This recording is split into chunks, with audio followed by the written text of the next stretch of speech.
And now a quarter of the country is under mandatory stay-at-home orders, allowed to go out only for essential services.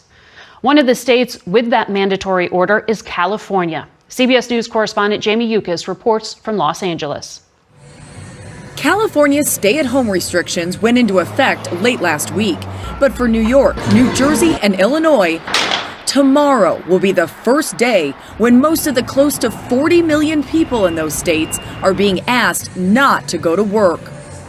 Governors in these hard-hit states are sending consistent messages when it comes to staying home. We need you to just stay at home.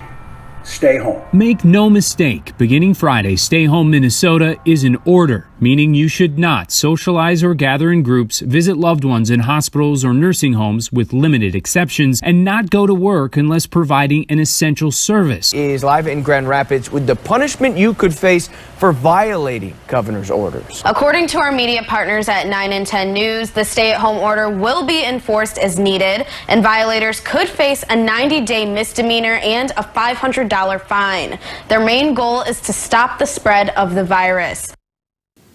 This order will apply throughout Harris County, including unincorporated areas and all the cities within Harris County.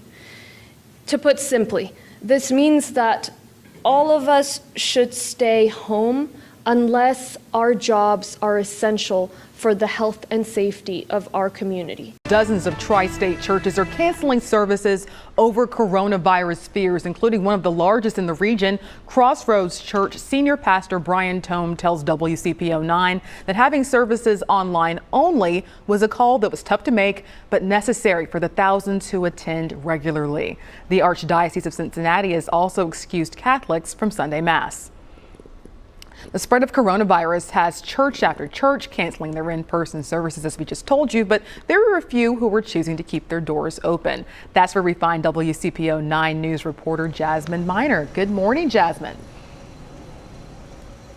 Good morning, Kristen. Yeah, you're right. Just a few. Most of the churches across the tri-state are canceling their in-person services. But right here at Corinthians Baptist Church, they are choosing to keep their doors open this morning, despite even the strong pleas from Governor Mike DeWine to limit the number of people in large gatherings. In fact, I spoke to the pastor here. He tells me that filling the pews inside is just too important today. Senior Pastor Casey Smith says they take the coronavirus extremely seriously and are taking every precaution necessary, including meeting with other pastors and Mayor John Cranley for advice. But his reason for having in-person service today, well, that starts with the power of prayer.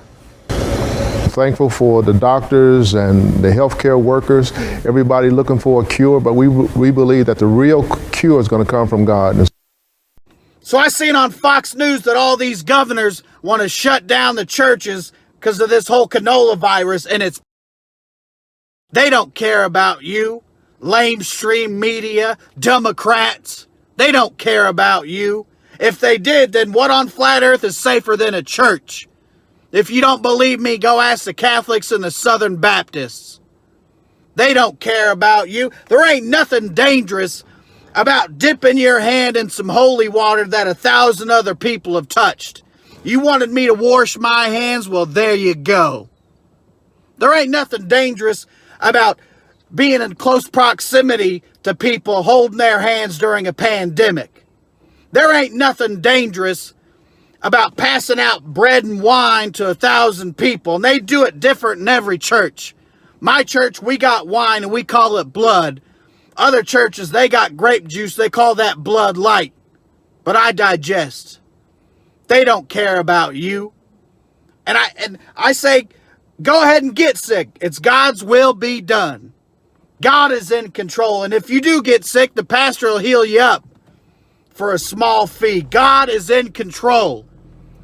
You know, you could take all these precautions, but God's in control. That the seasonal flu is twice as deadly as the coronavirus. Again, these are not based on my numbers. These are based on the numbers of the WHO. The problem is that so many people in the media are so lazy that when the headline comes out, coronavirus is more deadly than the flu, they all just run with it instead of sitting down and looking at the numbers and saying, okay, what's accurate here and what is not. Because if you listen to media and what they've been saying, and you listen to politicians and what they've been saying about how deadly the coronavirus is, then you would have heard the bottom line, which is this: the death rate per estimated cases.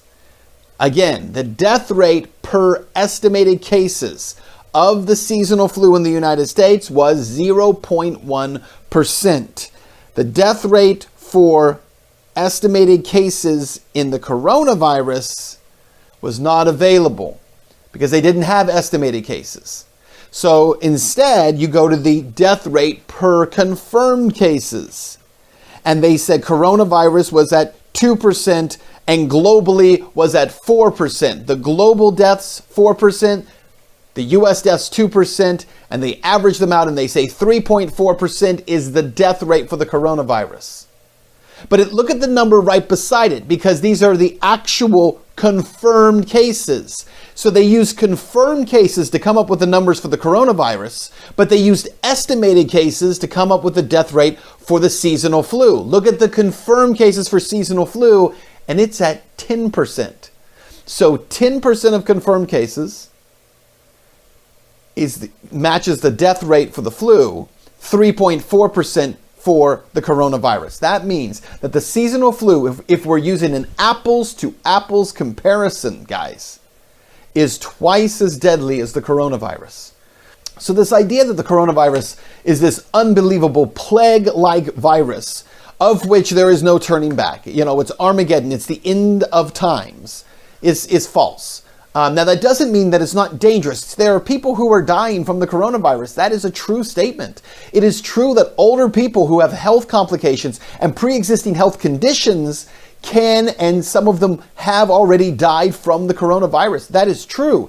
It is also true that has happened and happening right now from the seasonal flu. But we do not grind society to a halt over the seasonal flu. We do not stop people from working over the seasonal flu. We do not prevent people from going to school. We do not cause the economy. And when I say economy, I'm not talking about Wall Street. Who cares right now about Wall Street? I'm talking about the workers in America right now who are seasonal or service workers who right now can't go to work, because those people have been told stay home because it's a public health crisis, and might find themselves not being able to pay rent next month, not being able to pay their mortgage next month because they don't have a job right now. They don't have income coming in. And then the answer from politicians is to say, well, we'll just send everybody a check. So the Trump administration now is talking about sending out $2,000 to every adult. And so that might have a short-term effect on people. We'll have to talk about the long-term ramifications of that at another time. But the other issue is, do people lose their jobs and therefore they're impacted so negatively because in the future they don't have income coming in? But again, going back to these numbers, so where does all of this come back to? It all comes back to the fear being driven by incorrect numbers being reported by the WHO. The two Stanford doctors wrote in the Wall Street Journal. These are mainstream publications. I think it was yesterday. Find it on Target Liberty. They are coming to the same conclusions. They're mismeasuring this to make it look artificially more deadly. When you talk about false flags and things profiting, you got to wonder why. Who's benefiting from mismeasuring this to scare the hell out of everyone? I have a hard time believing they're just casual mistakes. Some of them are bureaucratic. They work for the government, and they're not as good as scientists that some people give them credit for. But they do work the statistics, and the large majority in this country, maybe 70%, they really don't trust the government to tell us the truth.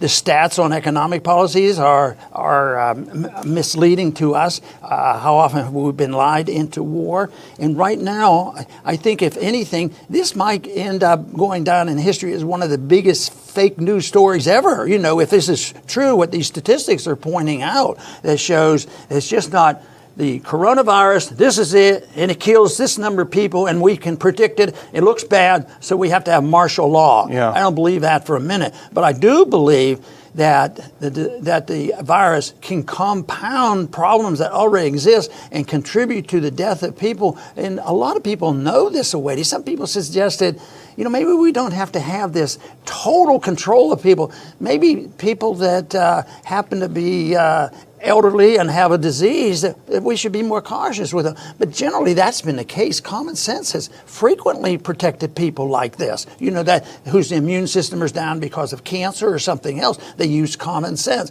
And I think right now we need a good dose of common sense to help us sort all this out.